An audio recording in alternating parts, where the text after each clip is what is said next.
So இந்த question நம்ம என்ன பார்க்க போறோம்னா Lewis acid Lewis base concept பற்றி தான் நம்ம ஒரு கொஸ்டின் வந்து டிஸ்கஸ் பண்ண போகிறோம். லூயி ஆசிட் லூயி பேஸ் வந்து பார்த்தீங்கன்னா எலக்ட்ரானை பேஸ் பண்ணி நமக்கு வந்து எக்ஸ்பிளைன் பண்ணுவாங்க. ஓகேவா, ஆசிட் பேஸ் கான்செப்ட் வந்து எலக்ட்ரான் மூலமாக வந்து அக்செப்ட் பண்ணுவாங்க, எக்ஸ்பிளைன் பண்ணுவாங்க. இப்போ ஃபார் எக்ஸாம்பிள் பார்த்தீங்கன்னா ஏன்னு ஒரு மாலிகுல் வந்து இருக்குன்னு வச்சுப்போம். அப்போ அந்த ஏன்ற மாலிகுல் வந்து பார்த்தீங்கன்னா எலக்ட்ரான் வந்து நமக்கு வந்து அதை அக்செப்ட் பண்ணிச்சு அப்படின்னா, எலக்ட்ரான் அக்செப்ட் பண்ணி அது ஏ வந்து எலக்ட்ரானாக மாறிச்சு அப்படின்னா பேர் ஆஃப் எலக்ட்ரான் தான் கொடுத்துருப்பாங்க லூயி ஆசிட்டை பொறுத்த வரைக்கும். அப்போ வந்து ஒரு பேர் ஆஃப் எலக்ட்ரான் நமக்கு வந்து அதை அக்செப்ட் பண்ணிச்சு அப்படின்னா அது என்ன சொல்லணும், நம்ம வந்து ஆசிட் வந்து சொல்லுவோம். அதே அந்த ஏன்ற மாலிகுல் வந்து பார்த்தீங்கன்னா ஒரு பேர் ஆஃப் எலக்ட்ரான் வந்து நமக்கு வந்து டொனேட் பண்ணுதுன்னு வச்சுப்போம். ப்ளஸ் வந்து பார்த்தீங்கன்னா ஒரு பேர் ஆஃப் எலக்ட்ரான் டொனேட் பண்ணிச்சு அப்படின்னா அதை நம்ம என்ன சொல்லணும்னு பார்த்தீங்கன்னா லூயி பேஸ் வந்து நமக்கு வந்து சொல்லுவோம். ஓகே, அப்போ எலக்ட்ரான் அக்செப்ட் பண்ணிச்சு அப்படின்னா ஆசிட், எலக்ட்ரானை டொனேட் பண்ணிச்சுன்னா நமக்கு வந்து பேஸ்.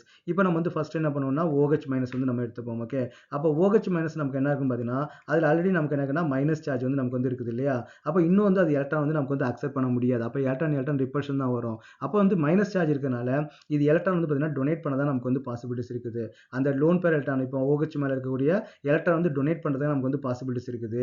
அப்போ இது நமக்கு வந்து என்னதான் ஆட் பண்ணணும்னு பார்த்தீங்கன்னா இது வந்து பேஸாக வந்து நமக்கு வந்து ஆட் பண்ணணும்.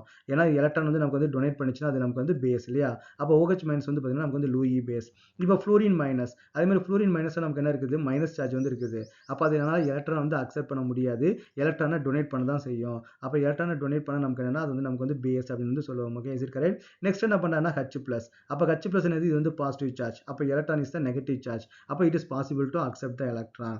அப்போ இது பாசிட்டிவ் சார்ஜாக இருக்கனால அது எலக்ட்ரான் வந்து நம்ம கண்டிப்பாக அக்செப்ட் பண்ணும். அப்போ நமக்கு இது வந்து என்ன சொல்றாங்கன்னா ஆசிட் அப்படின்னு சொல்றாங்க. லூயி கான்செப்ட் படி பார்த்தீங்கன்னா H பிளஸ் வந்து நமக்கு வந்து ஆசிட். நெக்ஸ்ட் என்ன பண்றாங்கன்னா PCl3 வந்து இருக்குது. PCl போரானுக்கு வந்து நமக்கு வந்து ஒரு ஸ்பெஷாலிட்டி வந்து இருக்குது.